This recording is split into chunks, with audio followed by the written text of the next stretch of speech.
Fala, minha gente! Hoje quero levar vocês numa viagem por dois países irmãos, Angola e Brasil. Dois lugares incríveis, cheios de gente batalhadora e com um coração gigante, mas que também enfrentam um desafio enorme, a pobreza. E essa pobreza, ela não tem uma cara só. Em Angola, muitas vezes, a pobreza é mais crua, mais visível nas necessidades básicas.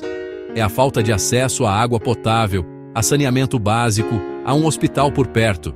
É uma luta diária pela sobrevivência, em que a infraestrutura precária torna tudo mais difícil.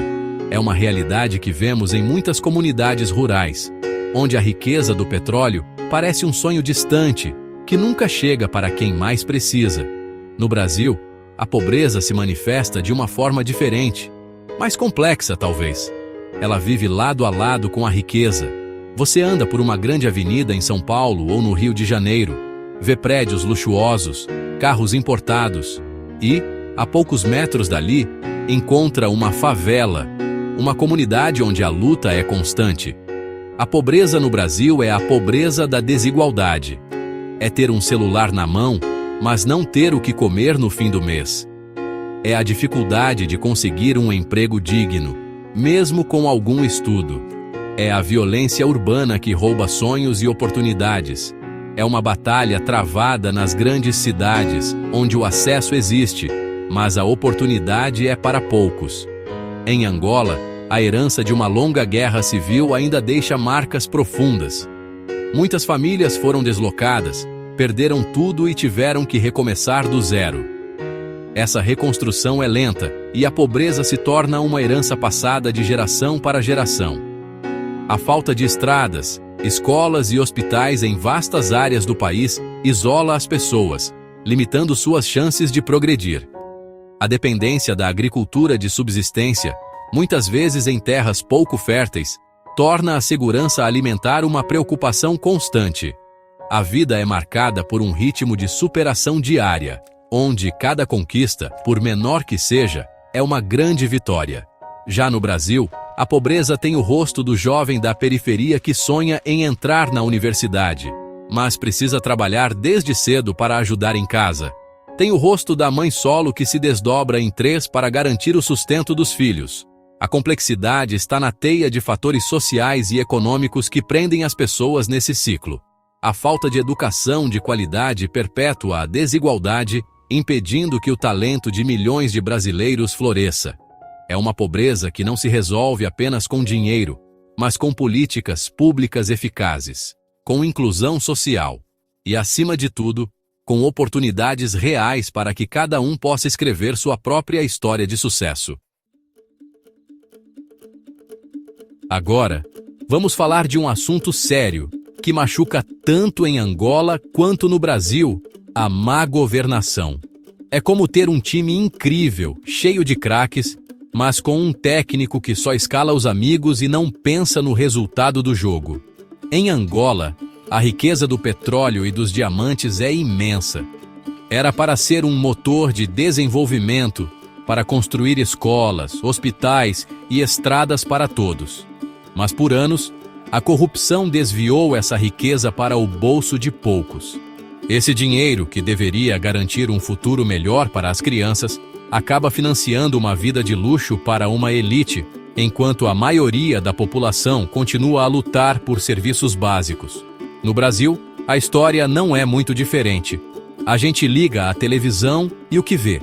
Escândalos de corrupção, desvio de verbas da saúde, da educação. É o dinheiro do nosso imposto, que deveria voltar em forma de benefícios para a sociedade, mas que se perde no caminho. É a obra do hospital que nunca termina, a escola que não tem merenda, a estrada cheia de buracos. A má governação no Brasil cria um sentimento de abandono no povo. A gente sente que está jogando um jogo com as regras marcadas, onde o esforço individual muitas vezes não é suficiente para vencer as barreiras criadas pela ineficiência e pela desonestidade do poder público. Pensem comigo. Em Angola, um projeto de saneamento básico que não sai do papel por causa de desvios significa mais crianças doentes, mais famílias gastando o pouco que têm com remédios. A falta de investimento em diversificação econômica, focando apenas no petróleo, deixa o país vulnerável. Quando o preço do petróleo cai, a economia toda sofre e quem paga a conta é sempre o mais pobre. A má governação não é só um número num jornal. Ela tem um impacto real e cruel na vida das pessoas, roubando a dignidade e a esperança de um futuro melhor para milhões de angolanos. No Brasil, a burocracia e a má gestão travam o crescimento. Um pequeno empreendedor que quer abrir seu negócio enfrenta uma montanha de papéis e dificuldades. Em vez de incentivar, o sistema muitas vezes atrapalha. Projetos sociais importantes, que poderiam mudar a realidade de muitas comunidades, são descontinuados ou mal executados por questões políticas. Essa instabilidade e falta de planejamento a longo prazo criam um ciclo vicioso. A desconfiança nas instituições aumenta e as pessoas sentem que não podem contar com o Estado. É uma luta diária não só contra a pobreza, mas também contra um sistema que parece não funcionar para quem mais precisa. Mas agora, vamos virar essa página, porque se tem uma coisa que une Angola e Brasil é a força do seu povo, é a criatividade, a garra, a vontade de fazer acontecer. É o que eu chamo de gente que faz. Em Angola, nas ruas de Luanda ou nos mercados do interior, vemos o empreendedorismo em sua forma mais pura. É a zungueira, aquela mulher guerreira que anda quilômetros debaixo de sol com uma bacia na cabeça, vendendo de tudo um pouco para sustentar sua família. Ela não esperou pelo governo. Ela criou sua própria oportunidade. É o jovem que conserta telemóveis numa pequena banca, usando seu talento para gerar renda e servir sua comunidade. No Brasil, essa força explode nas periferias. É a dona de casa que começa a vender bolos pelo WhatsApp e de repente está comandando uma pequena confeitaria. É o ex-motoboy que cria um aplicativo de entregas para o seu bairro, gerando emprego e facilitando a vida dos vizinhos. São histórias como a do Edu Lira, do Gerando Falcões, que está transformando a favela em um lugar de potência, mostrando que o talento está em todo lugar, só precisa de uma oportunidade. O empreendedorismo no Brasil é uma resposta à crise, uma forma de driblar o desemprego e construir um caminho próprio, com as próprias mãos. Lembro-me de uma história de um grupo de mulheres em Benguela, Angola. Elas viviam da pesca, mas os intermediários ficavam com quase todo o lucro.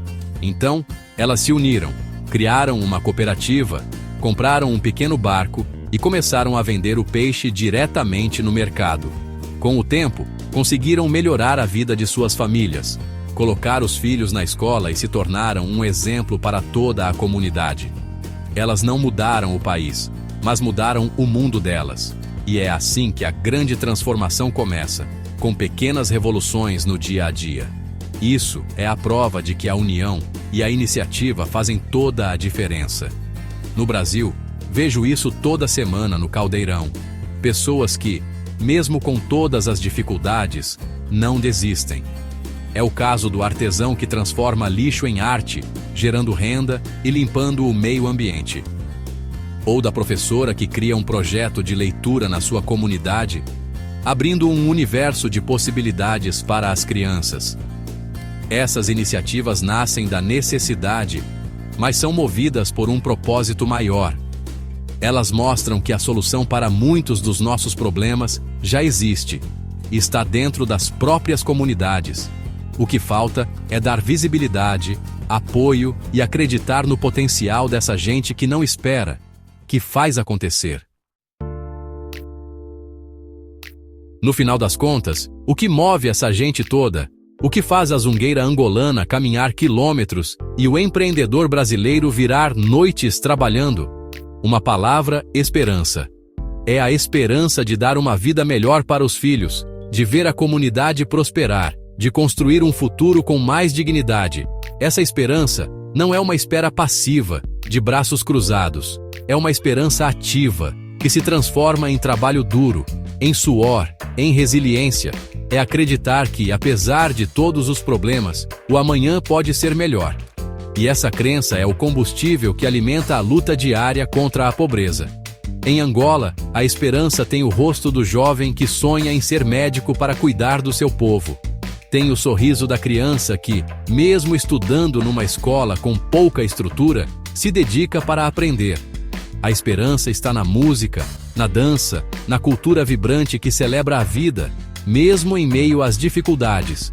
É um povo que já superou uma guerra e que sabe, como ninguém, o valor da paz e da reconstrução. Essa força interior é o maior patrimônio de Angola. É uma lição para todos nós de que, mesmo quando o cenário é adverso, é possível encontrar motivos para seguir em frente e lutar por dias melhores. No Brasil, a esperança é teimosa. Ela resiste a tudo, à violência, à desigualdade, à corrupção. Ela se manifesta no mutirão para pintar a quadra da comunidade, na festa junina organizada para arrecadar fundos para a creche, no vizinho que ajuda o outro que perdeu o emprego. O brasileiro tem uma capacidade incrível de encontrar alegria nos pequenos gestos e de se unir nos momentos difíceis.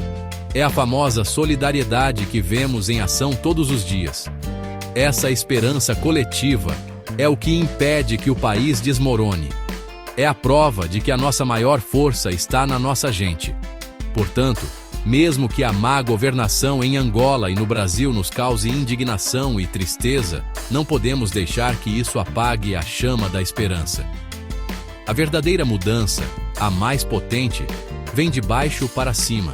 Ela vem do esforço de cada pessoa que decide não aceitar a sua condição e lutar para transformá-la.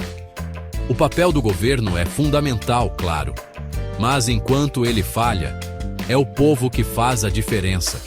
São as histórias dessas pessoas, cheias de garra e esperança, que nos inspiram e nos mostram que, sim, é possível construir um futuro mais justo. A mudança está em nossas mãos. Vamos juntos!